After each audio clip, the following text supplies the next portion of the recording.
Douglas Bickford, 6/17/21. It's 6:27 a.m. here in Klamath Falls, Oregon. It's a month since I bought my house and paid for it cash uh, in Klamath Falls, Oregon. And I was blessed because I got out of a toxic relationship. And I was in a toxic relationship 4 years ago, over 4 years ago now,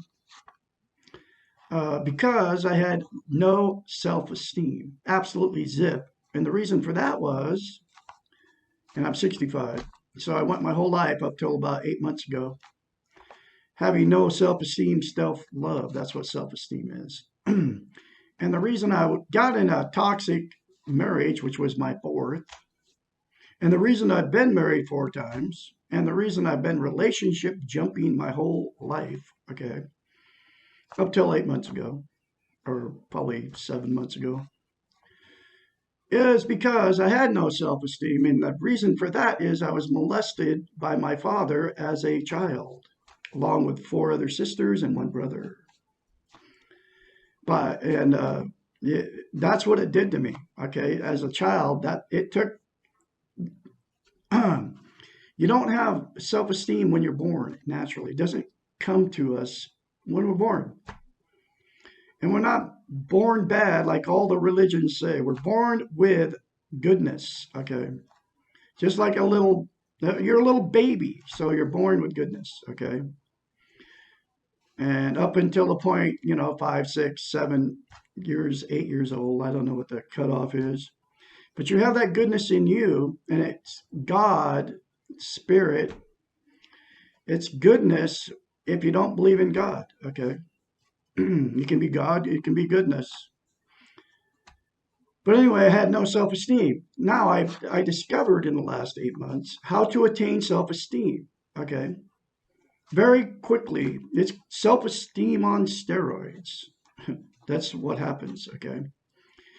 And the concept comes from a book called The Portable Therapist by a doctor of psychology, folks. She's a psychiatrist. She went to school between 8 and 10 years to get a doctorate in psychology. Her name's Susanna McMahon. She's nowhere to be found on the internet except for the books. She's written 5. One of her most important books, which is the only one I've read so far, is The Portable Therapist, and it's teaching how to attain self-esteem, self-love. And the main concept in her book, okay, that will teach you, just like I said, get you self-esteem, self-love, self-confidence is the same thing, on steroids. It's called mirror therapy. Look at yourself in the mirror and say, I love you. And say, I love my inner child. I'm going to nurture and take care of my inner child, because we all have an inner child, and it's all in the book. Now, you can get the book in a link in the description of this video. Cheap. It's like between $5 and $14, okay? And get the book, read it. And if you're in a toxic relationship right now, if you're in a dysfunctional relationship, family, if your family's dysfunctional, if you're married into a dysfunctional family, if your boyfriend and you're living with your boyfriend or girlfriend and you're in a dysfunctional, toxic relationship, get out, because it's not going to change. Get out and say that in the mirror. Get out any way, any shape, any way you can, because what's going to happen is the person who is torturing you, who you're in a toxic relationship with, is going to, they stop at nothing, okay? to control and manipulate and use and abuse you. Okay. They use emotional abuse, sexual abuse, physical abuse, and then they do the same thing to your animals or your children. And if you're in one of these relationships, it's way better to live by yourself and be alone than deal with an alcoholic, a drug addict, a narcissist, a codependent. But you can survive it if you do those two simple concepts that I just told you. Look in the mirror, say, I love you. Look in the mirror, say, I love my inner child. I'm going to take care of my inner child. And keep saying it. Don't tell anybody you're doing it.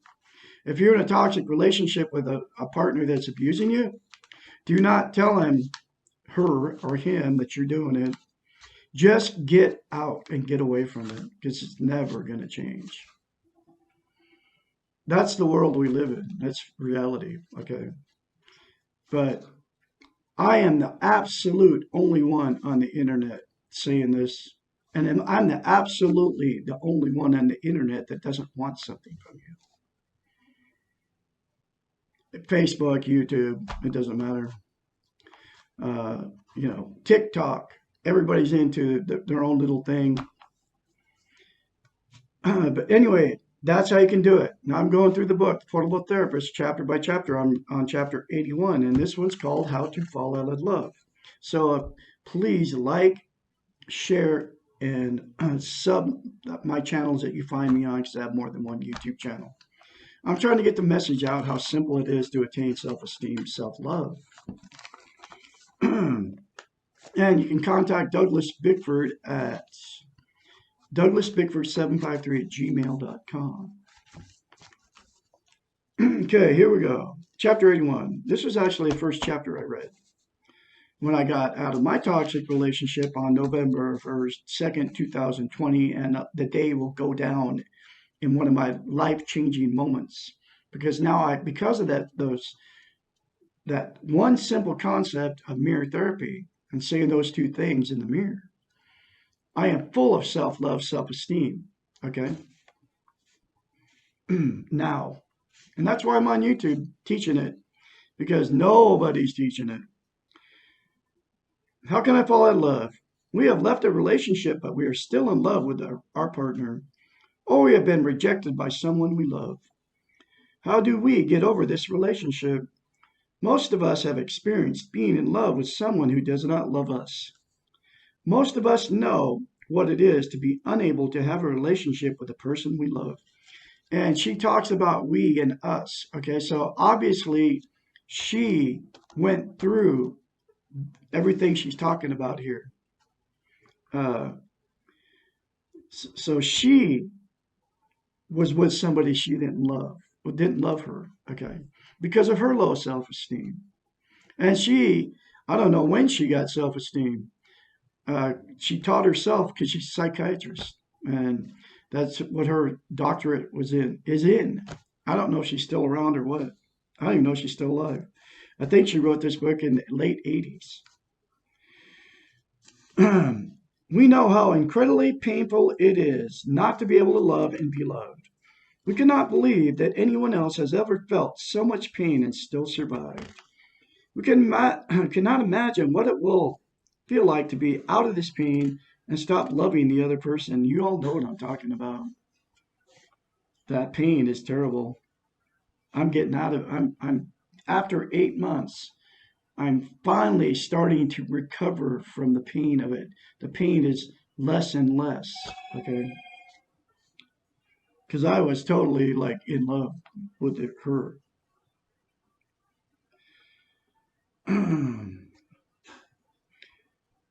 It is important to know that it's possible to fall out of love and that we do have some control over this process. While we cannot control our feelings, we can control our obsession with the other and can control our needs for the other. It is ironical that we often feel more pain leaving a dysfunctional and unhealthy relationships than we do leaving healthy ones. That is because unhealthy relationships are about needs rather than about real love. The more needs that we have for the other, and the more difficult it feels to give them up. We feel as if we are giving up a large part of ourselves rather than just the other person. This kind of relationship is called a symbiotic relationship because we cannot tell where we end and the other begins. It is as if we have been glued to the other person, and now that we are unglued, we no longer feel complete. Being out of this type of relationship is a blessing in disguise because now we will be forced to glue ourselves back together and perceive ourselves as separate from others, complete and whole and independent. We do not need to thwart this process by glomming on to the next person who comes along, or we will only be delaying our self unification and adding more pain to your life, to our lives. Now, I'm going to read that again because if you leave that dysfunctional relationship with whoever it might be, don't jump right back in. You got to get self esteem, self love before you can have a healthy relationship. Because what will happen is you'll jump right back in and the same thing will happen that just happened in that relationship. I've done it every time I've jumped into a relationship. It always ended up bad. 4 marriages, that was the way it was.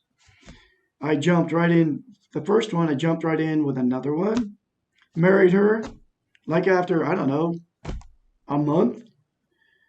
Like I was married within a month after divorcing the one I was with. Okay. And that thing was a freaking disaster.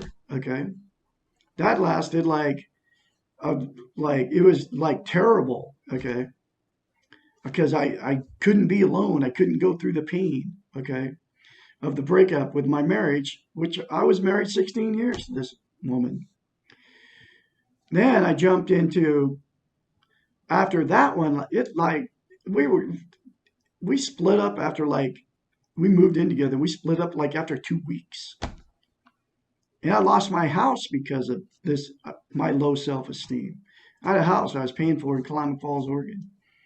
I mean, if my payments were only $500 a month, I would have had it paid off in 2009 or something. It was on a 20-year contract, owner contract, out by the lake in Klamath Falls, Oregon. And I lost that house because of my low self esteem getting into that marriage. Because I couldn't be alone. Anyway, the woman lives in this town still. She works at Quinoa Restaurant as a bartender. I won't even go to see her because she's still in the same old mode she was in way back when. Okay. But anyway, because of her low self esteem. Anyway, so then my third marriage, I married her. It was like, I don't know, it was in 2 years after all that happened with the other one. I jumped right in and I was still talking to the other one that I was fighting with. We were married and I was fighting with her on the phone. And then I met this other one in she was a waitress at a truck stop here in Klamath Falls. I met her, and as soon as the divorce was done, I married her like, I don't know, that was the longest one I've ever waited. I married her like 5 months later or something. Well, I met her February of '97. I married her in November or like October maybe of '97, maybe September of '97 in Vegas. So whatever that is, 6 months, 5 months, I don't know. Anyway, that was my third marriage. And then I got another relationship after I was in a relationship, and so we lasted 10 years to 2008. Then I lasted with her, and then October of 2008, we got divorced, right, in Portland, Oregon. And, I, and then I was devastated. But I had already met a woman on the internet. Her name was Donna on Craig on I met her on YouTube because I was making conspiracy theory videos, right? All that big waste of time, right? 9/11, chemtrails, and all of it, the wars in Afghanistan and Iraq, and blah blah blah. I was involved in all that.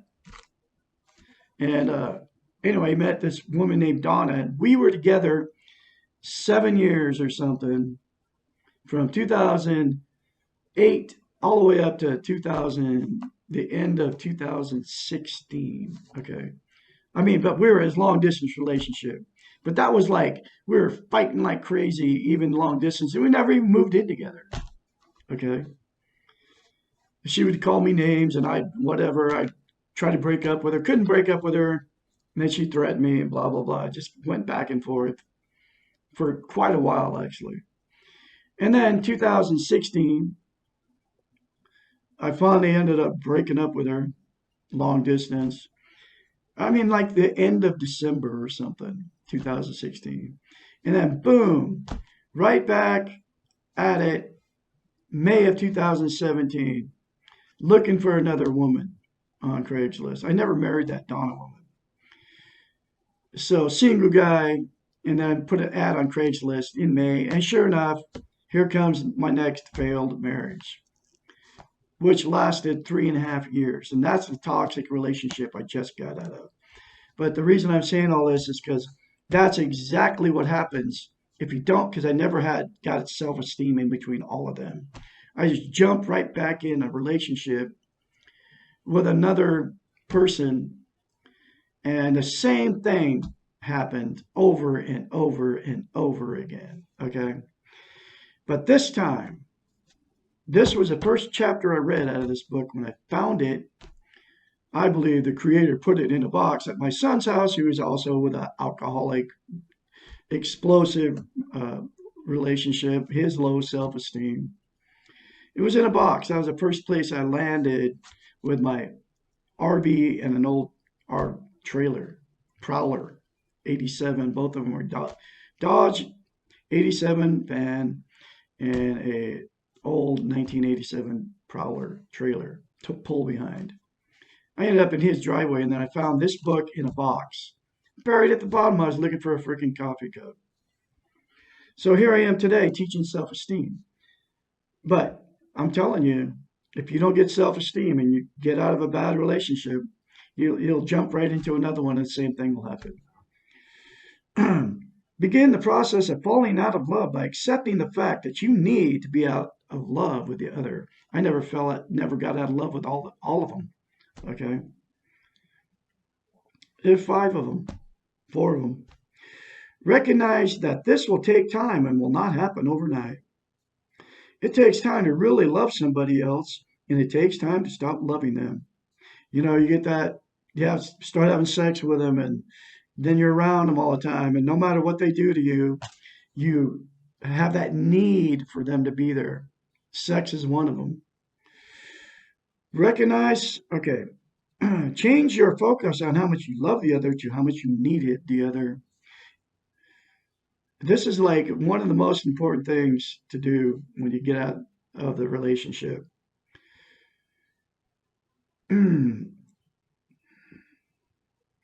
If you needed the other to feel loved, practice loving yourself. And that's what I love you in the mirror, and I will take care of my inner child will do for you. Act as if you love yourself and engage in loving activities towards yourself. If you needed the sex, masturbate. It's very huge for a man. Okay. Masturbate to alleviate the sex drive, because we all have it and there's nothing you can do about it. That's reality. Masturbate, okay? Then you won't be jumping in another relationship with another woman. And then don't fantasize about that woman. Go fantasize about somebody else, okay? But don't go jump in another relationship just to have sex with somebody. Use the masturbation to alleviate that sex drive, because that will get you in trouble, okay? It's like when I married her, it was all about, she was good looking, and I couldn't wait to have sex with her. That was one of the reasons I married her, okay? So the masturbation part of it takes care of that sex drive, because you can't get rid of it. I'm 65, it never goes away.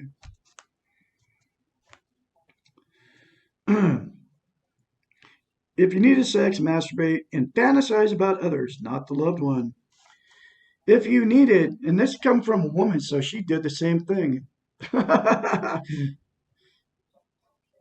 If you needed the touch, get a massage or a facial, or ask your friends and family for lots of hugs.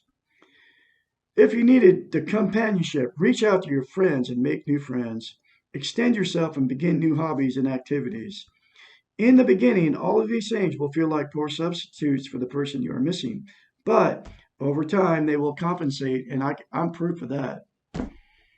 I play piano. I started working on my piano, guitar, and all that, and it started compensating for missing her.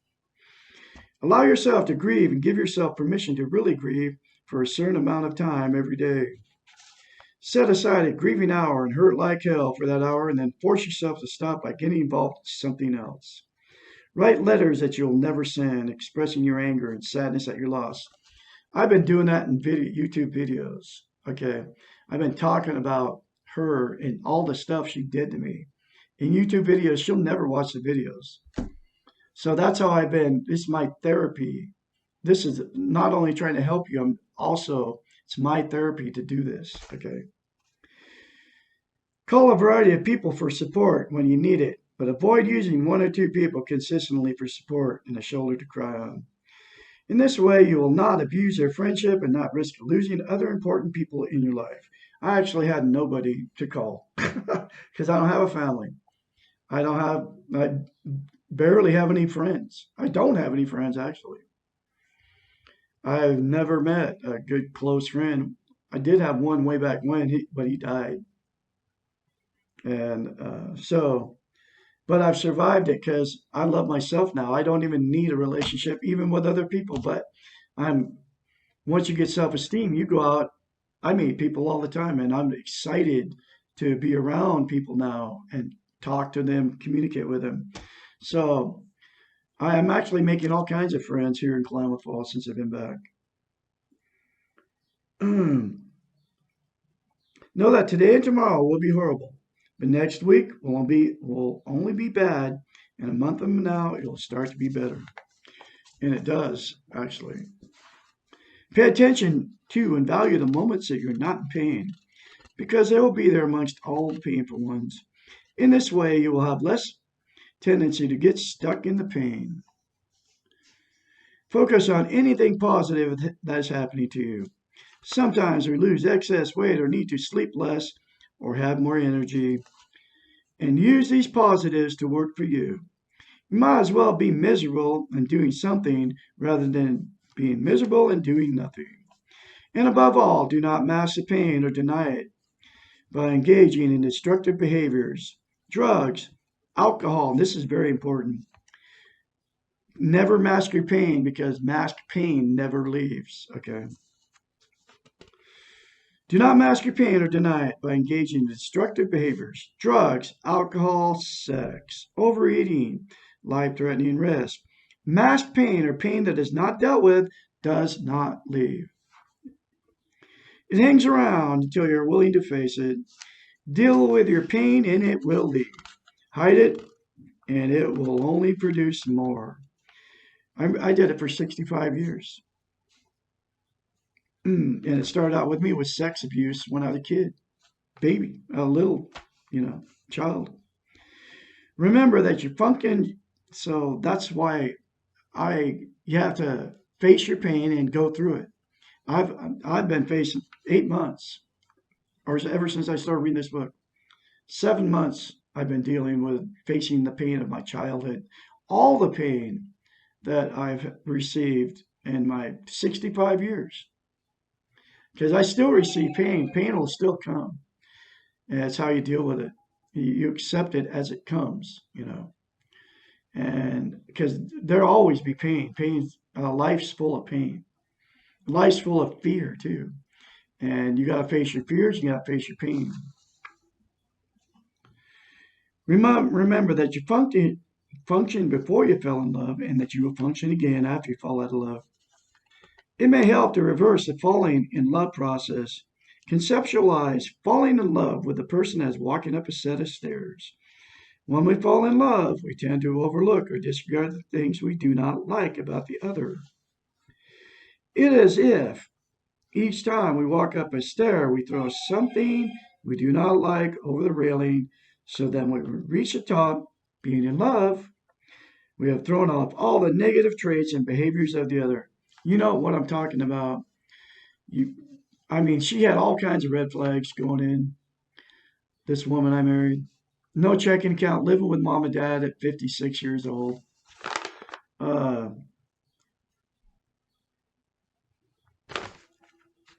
like just all of it. Okay, she didn't even have a. She had a flip phone, cell phone, but she didn't pay her. She had no. She didn't pay her own way. Her parents were. She said she paid rent and all this stuff, but she was never responsible for the bills. Her dad was always paying the bills. She had animals too. She had no business having animals. If you have animals and you can't take, I mean, she had big animals. I'm talking about a horse and a donkey and goats that need to be fed constantly, and hay is very expensive.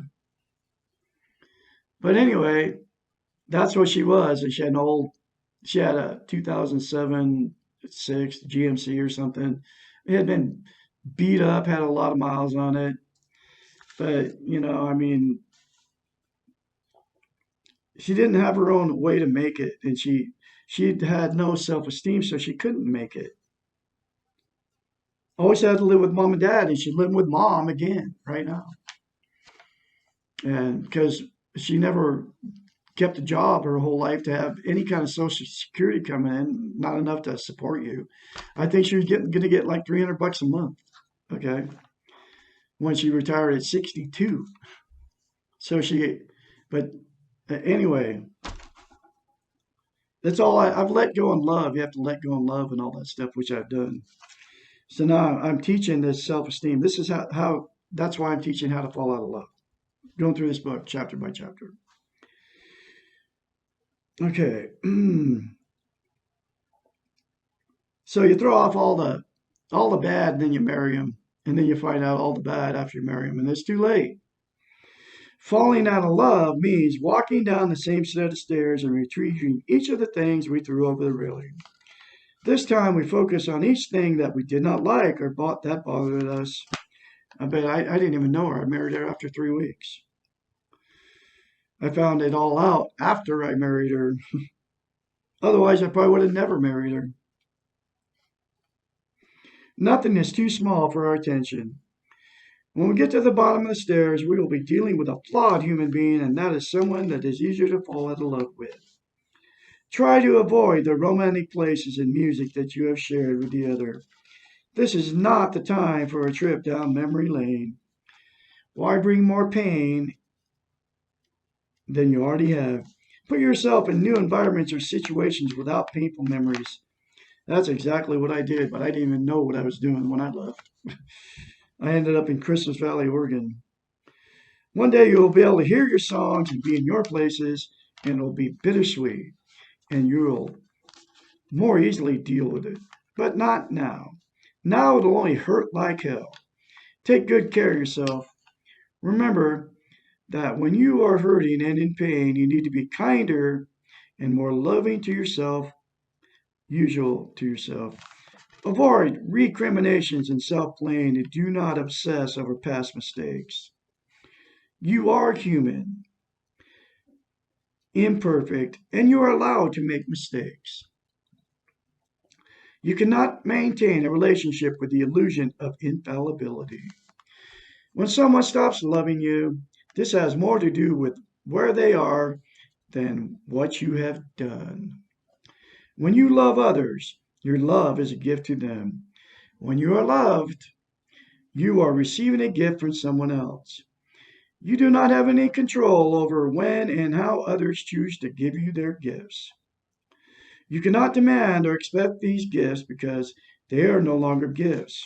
You can only expect a gift of being loved from yourself.